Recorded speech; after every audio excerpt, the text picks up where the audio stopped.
Every week, the Payne family cuts straight to the real financial story. The one question, Bob, everyone's asking is, are we in an artificial intelligence bubble? You've been through boom and bust. What do you think? No hype, no myths. Just what actually matters to your money. Does feel very similar to what we experienced in the 90s. Where are we, though? Are we in 1995, 1997, 1999? Listen to the Pain Points of Wealth on the Red Apple Podcast Network. This episode is brought to you by Nespresso. Gift magical mornings with Nespresso Virtuo Pop. Compact and stylish, Virtuo Pop is made to meet every morning coffee craving. From espresso to coffee, hot or iced, at the click of a button. And celebrate the season with Nespresso's limited edition coffee flavors. Sweet almond and hibiscus, cinnamon and candied tamarind, and festive double espresso. Magic in the making. Shop the holiday gift collection exclusively at Nespresso.com. Now, Positively Ernie with Ernie Anastas, a New York TV legend and radio host with great positive stories and interviews. Thanks, Ernie. You're the best. And now, here's Ernie. Hi, everybody. Nice to have you back on the show. We want to do some positive stories, and I want to talk about something today that really I think a lot of you can relate to. This is a new book, an exciting book, and it's called A Smile, a Grin, a Laugh, That's Life. And the author is here joining me right now. He's part author, actually. This is John Galasso. Hi, John. Good to have you here. Hi. Thank you for having me. Yeah, you and your daughter wrote this book, right? Yep. This is we had a chance to talk a little bit before we went on. And, you were telling me about why you wrote this book. And there's a lot in it, and we're going to talk about it. But it's a personal story about how it came about. You had a little bit of an injury, and it led to something else as well. And it made you decide, through the help of your wife, that you should write a book about humor and how it can help heal your body and your mind and your soul in many ways. John, tell us about it. Well, what happened was many years ago, I actually fell, and I have a very severe neck and back injury. Yeah.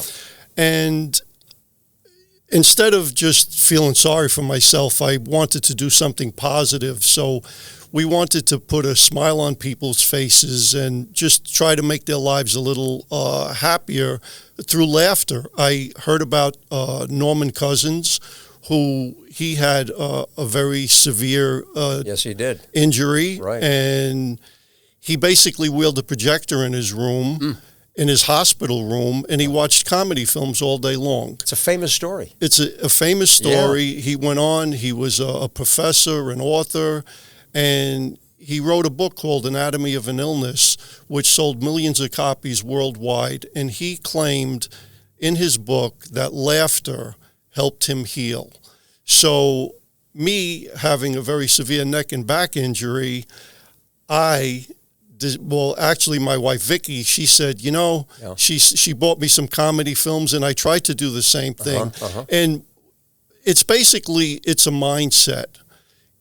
You have to have a good mind. So when I did a lot of research and I approached my daughter Victoria, I asked her if she wanted to be a part of it. And she wanted to write this book with you? And she wanted to write the book, and she was she's a teacher, right. And she did a lot of research, and she's very focused and dedicated when she does something.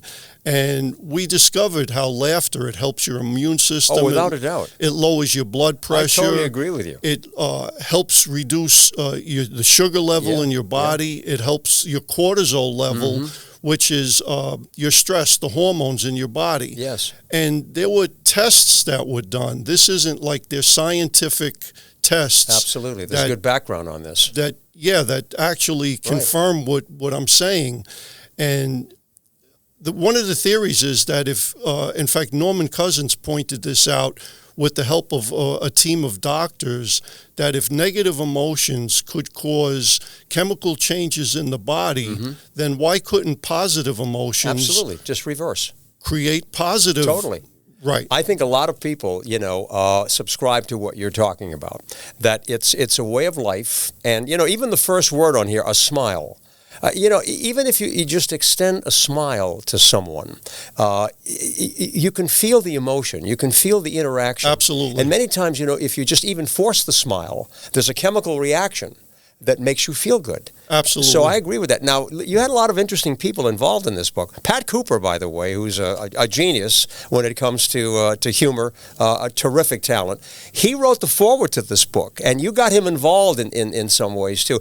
Tell us about that relationship and how it came about. Well, Pat Cooper, we were the best of friends for many, many, many, many years. I traveled everywhere with him. We've been to Italy, England, on the Queen Mary. We traveled all over together. I used to see him at Rayo's. He used to hang around Rayo's a lot. Yeah. And we traveled all over together, and I got a firsthand account of the behind-the-scenes comedic world. Yeah. And it was funny because, like, he said he was a comedian basically since he was a kid. And he said that if it wasn't, the humor is what kept him going. Yeah. If it wasn't for the laughter, he said he wouldn't have been here. And then when I told him I said, Pat, do you actually know what the laughter does to the body, how it helps your immune system? And then he'd be like, I never knew that. He goes, now you got to start calling me Dr. Pat. I want to be referred to as Dr. Pat. A lot of people, John, will recognize the fact that when you're looking at humor, it has to have some truth to it to be funny.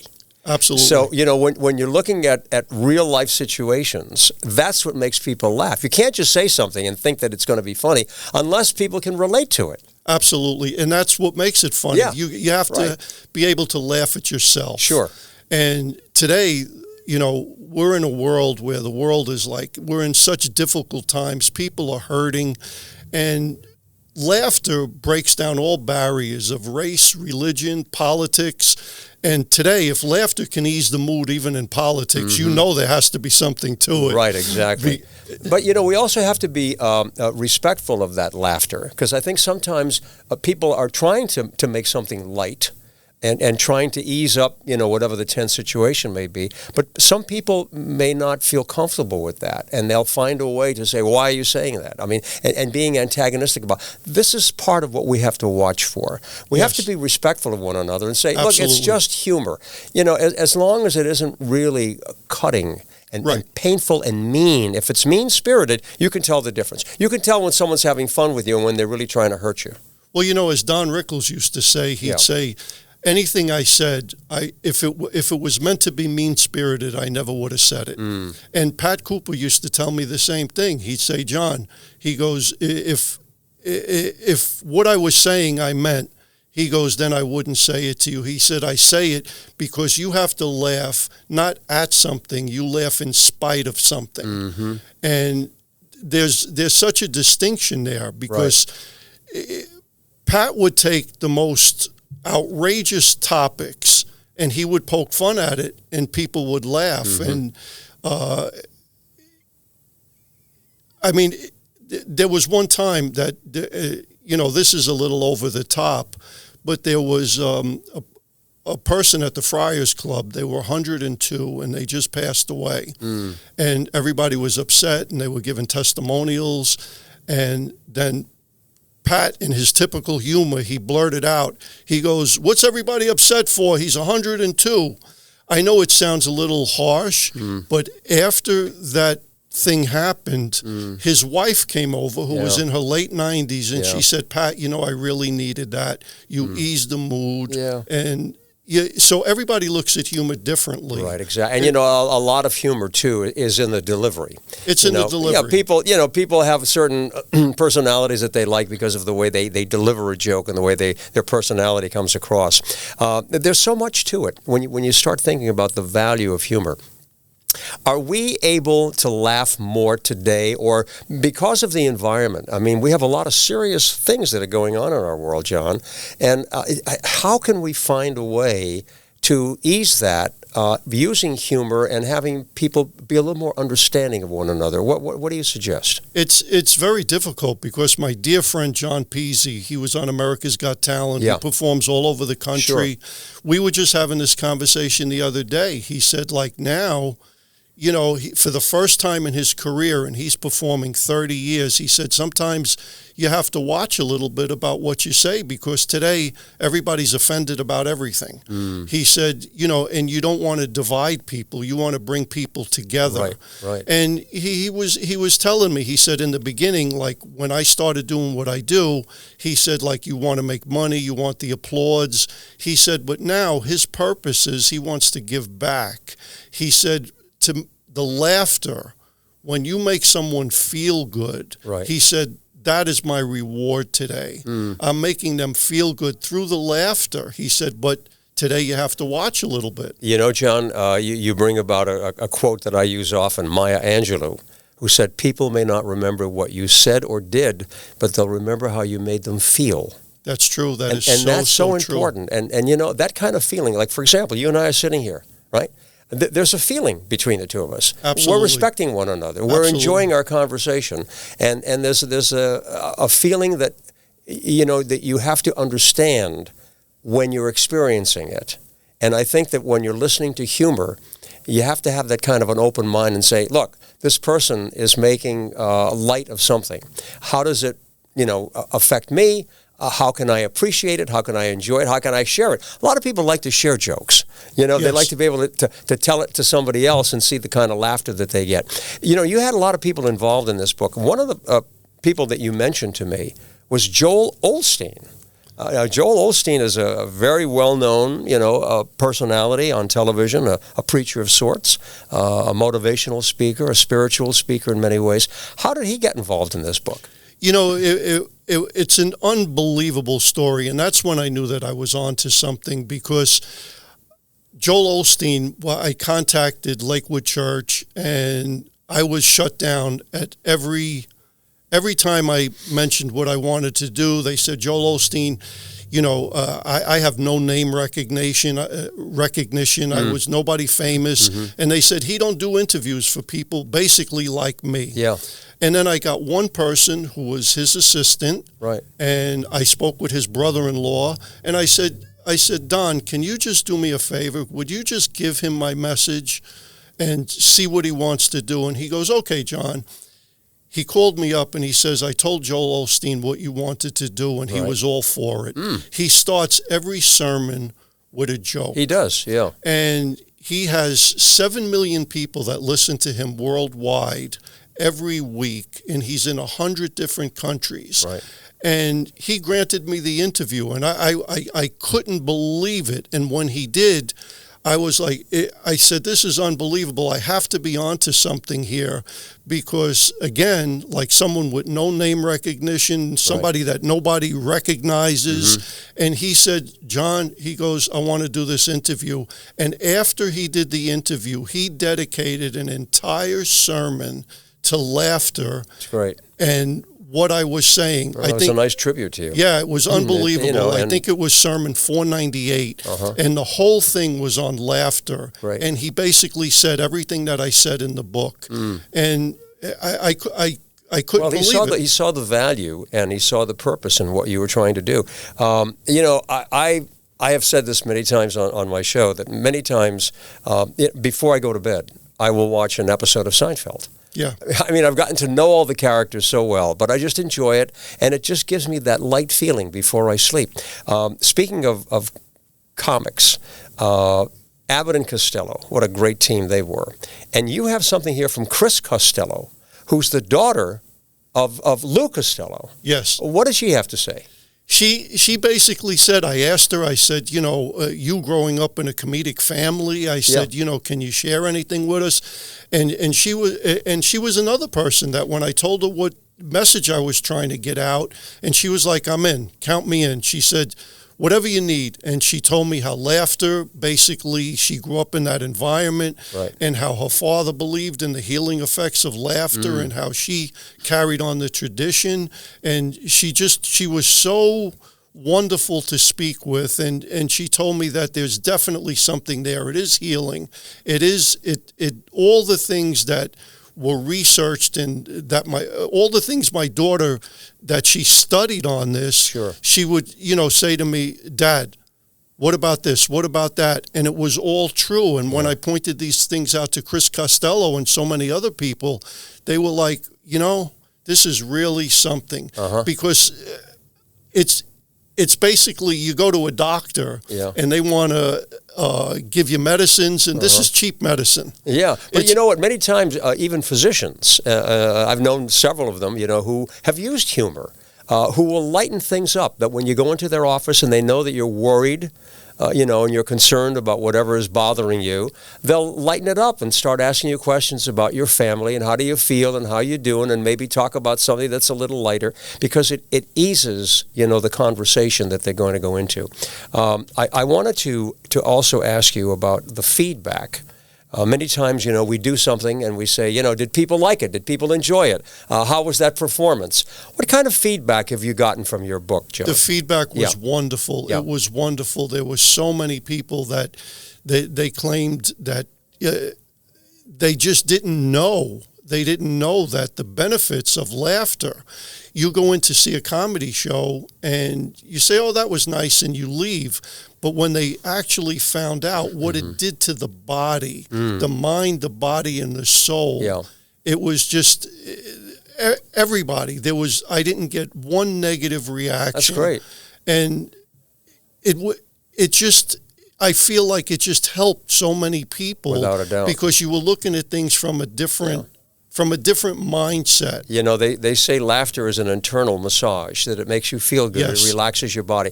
Do you have a favorite joke or a story that you like to share with people? Is there something that you can pull out of your mind there somewhere? Oh, there's so many. There's so many. Well, I guess one of the things, I guess it's a good story. Well,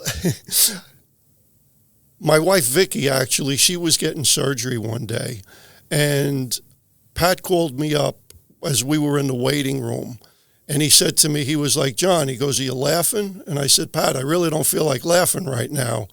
And so after he yelled at me for 15 minutes, he said, I want to tell you, he says, I love your wife, Vicky. I'm not laughing that she's getting surgery. What's the matter with you? He says, you have to learn to laugh in spite of something, not at something. He said, so this is how I went through my life. The reason I'm telling this story is because he said that the laughter is what kept him alive. He, like all of us, you go through so many problems. You bet. And it's your mind that keeps you in check. You have two people, they have the same problem. Two people say they broke their arm. One person completely falls apart. And it's like, oh, my God, my arm is broken. What am I going to do? I don't know. I can't. Another person, the same situation. They go, well, things happen, and they just continue. It's all about attitude, So John. it's all your about attitude. Without a doubt. And, there's a lot to learn from children. Children are just fabulous. I love being around kids. And, I did a story not too long ago about the number of times a child will laugh during the day. On the average, 300. Yes. 300. And an adult, in comparison, 7, 8, 9, 10 times a day. Now, you're going to say, we live in the real world, we're adults, but it doesn't matter, because you can still find that happiness and that joyful opportunity to smile and laugh. I think we all have that chance. This is a great book, A Smile, a Grin, a Laugh, That's Life, by Victoria Galasso and John.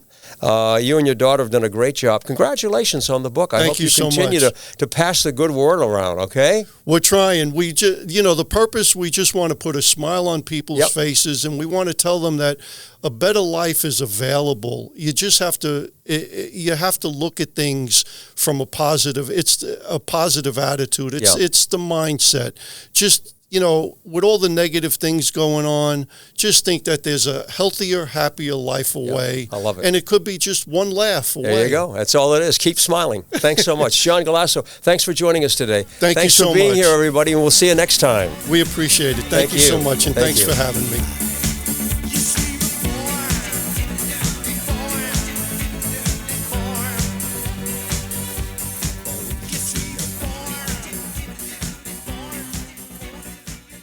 Every week, the Payne family cuts straight to the real financial story. The one question, Bob, everyone's asking is, are we in an artificial intelligence bubble?